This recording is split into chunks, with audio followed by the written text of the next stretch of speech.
I did have myself kidnapped for the movie.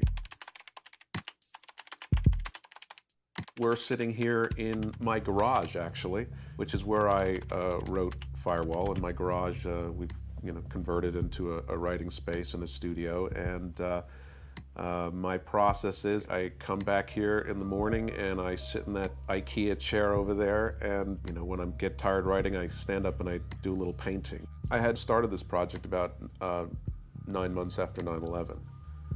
And what was in the air was that feeling of being invaded.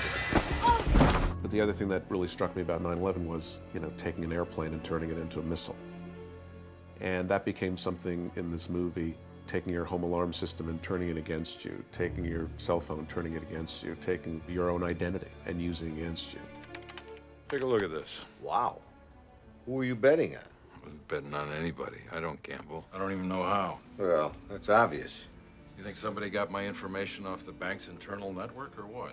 I started thinking about if these guys came after me, they would, just take my money and that would be it. And then I thought, well, what if I worked for a corporation? What if I worked for a bank? What if I designed the security system? And what if I had to destroy the thing I spent my life creating, my life's work, in order to protect my family? A great dilemma is what makes a movie go, is that if you choose not to act, your family gets hurt. If you choose to act, your family gets hurt.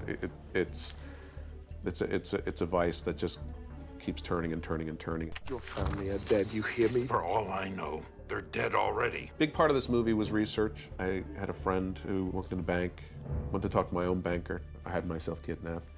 I met a guy who worked for the Israeli military. I was researching something else, and he was talking about how they used to go over to Gaza and break into buildings and grab terrorists.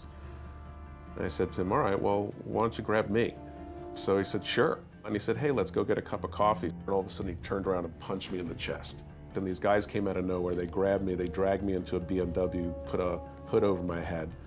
And it didn't replace writing and craft and all those kind of things. It just sort of helped me, just a little bit more put myself in the place of the character. You do anything to her or my children, and you don't get a dime. It's all gone. Jack, just calm down. If you calm down, we can You talk. get the money when I get my family.